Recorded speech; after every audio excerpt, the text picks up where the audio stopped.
जो लोग एडमिशन ले लिए उनको फॉर्म भरने दिया गया कोई भी पात्रता परीक्षा में। फिर बिहार में जब STET आया है इतने साल के बाद, तो फिर क्यों नहीं इसमें अपीयरिंग में फॉर्म भरने का मौका दिया जा रहा है। हम लोग सरकार से मांग कर रहे हैं कि अपीयरिंग में STET 2023 में अपीयरिंग में फॉर्म भरने का मौका दिया जाए, चाहे वो PG हो या BEd अपीयरिंग फॉर्म भरने का मौका दिया जाए, और जो व्यवस्था सीटेट में है फॉर्म भरने का वही व्यवस्था इसमें लागू किया जाए। आप देख रहे हैं न्यूज़ फॉर नेशन में आपके साथ तबजीत सिंह। बीएड जो अभ्यर्थी हैं उनको 1 to 5 में तो जगह नहीं दिया जा रहा है, और वहीं बात करें तो STET 2023 को जो एग्ज़ाम होने वाले हैं उसमें भी बीएड अपीयरिंग अभ्यर्थी को मौका नहीं दिया जा रहा। इसलिए तमाम जो अभ्यर्थी हैं काफ़ी परेशान दिख रहे हैं। हमारे साथ छात्र नेता दिलीप हैं। कैसे देख रहे हैं STET 2023 की एग्जाम होने वाला, उसमें बीएड अपीयरिंग अभ्यर्थी को मौका नहीं दिया जा रहा? देखिए, एक तो STET जो आया है बिहार में आर्ट्स विषय के लिए 11-12 के लिए 2011 के बाद आया है, और साइंस के लिए 2019 के बाद आया है। तो इतने लंबे समय के बाद आप निकाल रहे हैं, हर साल आप निकाल नहीं रहे हैं। और सीटेट जो साल में 2 बार आयोजित होता है, उसमें जो लोग बीएड में एडमिशन ले लिए वो फॉर्म भर सकते हैं। NCT का भी गाइडलाइन है कि जो लोग एडमिशन ले लिए उनको फॉर्म भरने दिया गया कोई भी पात्रता परीक्षा में। फिर बिहार में जब STET आया है इतने साल के बाद, तो फिर क्यों नहीं इसमें अपीयरिंग में फॉर्म भरने का मौका दिया जा रहा है। हम लोग सरकार से मांग कर रहे हैं कि अपीयरिंग में STET 2023 में अपीयरिंग में फॉर्म भरने का मौका दिया जाए, चाहे वो PG हो या BEd अपीयरिंग फॉर्म भरने का मौका दिया जाए, और जो व्यवस्था सीटेट में है फॉर्म भरने का वही व्यवस्था इसमें लागू किया जाए। आप कब फिर इसके बाद निकालिएगा कोई नहीं जानता है, 10 साल बाद निकालिएगा कि 5 साल बाद निकालिएगा। और हमारे शिक्षा मंत्री जो है यशस्वी शिक्षा मंत्री बिहार के, वो बोलते हैं कि बिहार में योग्य अभ्यर्थी नहीं मिल रहे हैं, इसलिए बिहार से बाहर के लोगों को मौका दे रहे हैं शिक्षक बहाली में। तो महाराज अभी काहे चुप है, अभी काहे नहीं बोल रहे हैं शिक्षा मंत्री जी कि बिहार के अभ्यर्थियों को तो आप मौका ही नहीं दे रहे हैं फॉर्म भरने का। आपके यूनिवर्सिटी का सेशन लेट है, शिक्षा मंत्री रहते हुए ये कभी आज तक कोई यूनिवर्सिटी कोई कॉलेज नहीं गए निरीक्षण करने, लेकिन बोल दिए कि बिहार से बाहर के लोगों को मौका इसलिए दे रहे हैं कि बिहार में योग्य अभ्यर्थी नहीं मिल रहे हैं। तो ये कितने दुर्भाग्यपूर्ण बात है। इसलिए हम ये मांग कर रहे हैं कि STET 2023 में अपीयरिंग में फॉर्म भरने का मौका दिया जाए। क्या आप लोग आयोग के पास भी अपना देंगे, क्योंकि 23 तारीख अब लास्ट डेट है और काफ़ी कम समय है, तो आप लोग आयोग के द्वारा भी कुछ आश्वासन? सब जगह स्टूडेंट जब से ये फॉर्म निकला है 9 तारीख को, अब ये देखिए, इसको संजोग कहिए या सेटिंग कहिए, 9 अगस्त को सुबह में नोटिफिकेशन आता है, शाम से फॉर्म भरा जाता है, और 23 अगस्त को लास्ट डेट है। 24 तारीख से शिक्षक बहाली का परीक्षा शुरू है, मात्र 15 दिन समय, जबकि इतना कम समय किसी फॉर्म में नहीं दिया जाता है। तो ये कहीं ना कहीं एक सेटिंग है, साजिश है कि बिहार के अभ्यर्थियों को एकदम फॉर्म भरने का मौका ही न दो। अभी सब एग्जाम में उलझे हुए हैं, अभी वो STET का फॉर्म भरे कि एग्जाम का तैयारी करे, एडमिट कार्ड निकाले, क्या करे।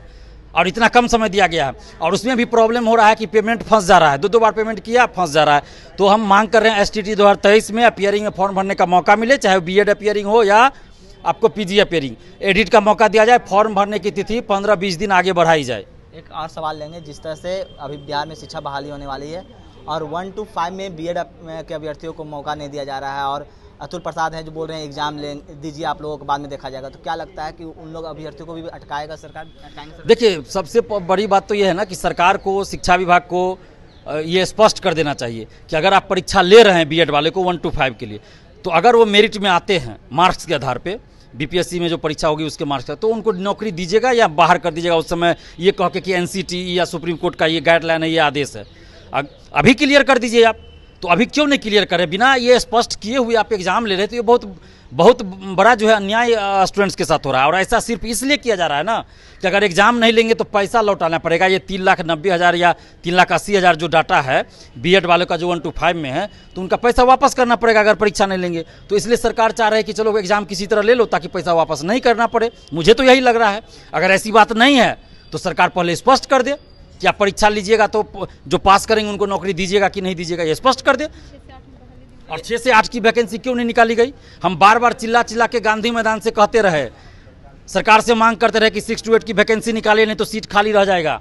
सरकार ने वैकेंसी नहीं निकाला, और अब देखिए 6 to 8 की वैकेंसी अगर निकली रहती तो जो बीएड पास है 1 to 5 में फॉर्म भरे, अगर सीटेट पेपर 2 पास है तो उसमें भरते 6 to 8 में, तो आज उनको ये नौबत नहीं आता कि वो एकदम कैरियर से ही बाहर हो जाते। कोई 5 साल 7 साल 10 साल से नौकरी के लिए तैयारी कर रहे हैं कि शिक्षक बनेंगे, आज जब उनको सारा चीज़ हो गया, मौका मिल रहा था, उनके माने खाना परोस दीजिए, जब खाना का पहला कौर उठाने लगे तो थाली छीन लीजिए। वही बात इसके साथ यहाँ पे हो रहा है बीएड वालों के साथ। लेकिन देखिए, एक बात सबसे बड़ी सवाल ये है कि बीएड लोग ग्रेजुएशन करने के बाद सोचते हैं शिक्षक अगर बनना है तो बीएड करना है। बीएड अभ्यर्थी के साथ ऐसा हो रहा है कि सुप्रीम कोर्ट 1 to 5 में हटा दिए, अब यहाँ स्टेट में मौका नहीं दिया जा रहा है, तो बीएड करके भी अभ्यर्थी परेशान ही दिख रहे हैं। तो सरकार स्पष्ट कर देना चाहिए सरकार को ना कि बीएड आप नहीं कीजिए, बीएड वाले को नौकरी नहीं देंगे, ये स्पष्ट कर दे सरकार। हम तो यही मांग कर रहे हैं ना कि सरकार स्पष्ट कर दे। और ये 2 लाख 2.5 लाख रुपया लग रहा है बीएड कॉलेज में, तो वो पैसा भी बर्बाद हो रहा है स्टूडेंट्स का। 4 साल 5 साल से करके लोग बेरोजगार बैठे हुए हैं, तो उतना पैसा अगर कहीं लगा देते ना ब्याज पे, तो उनको बहुत पैसा आ गया रहता। तो सरकार युवाओं को एकदम से मतलब क्या कहें, जान तो मार ही रही है, उनको एकदम ऐसा अधमरा कर दे रहा है ना कि ना आप मर सकते हैं ना जी सकते हैं सही से। ऐसी स्थिति आज हो गई है स्टूडेंट्स की। सिर्फ बीएड वालों की बात नहीं मैं कर रहा हूँ, पूरे स्टूडेंट्स की बात कर रहा हूँ। चाहे दरोगा बहाली हो, सिपाही बहाली हो, हर बहाली में तो यही हाल है। कभी पेपर लीक हो जाता है, कभी OMR सीट बाहर ले जाकर रंगा जाता है, कभी कुछ होता है, तो हर जगह यही हाल है। यूनिवर्सिटी का सेशन लेट चलता है। मगध यूनिवर्सिटी के स्टूडेंट फ़ोन करते हैं कि दिलीप सर हमको 5,000 रुपया मांग रहा है, कोई कह रहा है 7,000 रुपया मांग रहा है सर्टिफिकेट निकालने के लिए। अब बताइए, डिग्री जो उनको मिलना चाहिए 2 साल पहले वो अभी तक नहीं मिल रहा है, तो इसके लिए कौन जिम्मेवार है? स्टूडेंट्स जिम्मेवार है क्या? यानी कि बिहार में शिक्षा विभाग है जो करप्ट पूरा हो गया है। बिल्कुल करप्ट है, सबसे ज़्यादा करप्ट शिक्षा विभाग है। हम तो धन्यवाद देते हैं के पाठक जी को, कम से कम ये आए हैं तो सुधार कर रहे हैं। ऐसे अधिकारियों की ही ज़रूरत है बिहार को, कम से कम। जैसे अतुल प्रसाद जी BPSC को सुधार रहे हैं, वैसे के पाठक जी भी शिक्षा विभाग में अच्छा काम कर रहे हैं। भले कुछ लोगों को आज तकलीफ हो रही होगी, लेकिन के पाठक जी अच्छा काम कर रहे हैं, उनको धन्यवाद देते हैं। हाँ, कुछ चीज़ों में वो थोड़ा सा अति कर देते हैं, तो उन पर भी संयम रखना चाहिए, उनको अति नहीं करना चाहिए, चूँकि अति सर्वत्र वर्जित, तो अति नहीं करना चाहिए। बाकी वो काम बहुत अच्छा कर रहा है, ऐसे अधिकारियों की ज़रूरत है बिहार में। अब STET 2023 के अभ्यर्थियों को क्या कुछ करेंगे आगे आप लोग? आप देखिए, हम तो सरकार से अभी मांग कर रहे हैं कि STET 2023 में अपीयरिंग में फॉर्म भरने का मौका दीजिए, चाहे वो PG अपीयरिंग हो या फिर बीएड हो, क्योंकि लाखों स्टूडेंट्स वंचित रह रहे हैं। और ऐसी परिस्थिति में STET आप निकाल दिए तो बिहार के स्टूडेंट्स वंचित हो जाएंगे। फिर आप वैकेंसी निकालेगा, उस समय बिहार के स्टूडेंट्स को मौका ही नहीं मिलेगा टीचर बनने का। तो इसलिए अभी हम मांग कर रहे हैं सरकार से कि अपीयरिंग में फॉर्म भरने का मौका STET 2023 में दीजिए। चलिए, ये थे हमारे साथ छात्र नेता दिलीप कुमार। इन्होंने तमाम सवालों का जवाब दिया। इस तमाम खबरों बने रहे न्यूज़ के साथ। नमस्कार।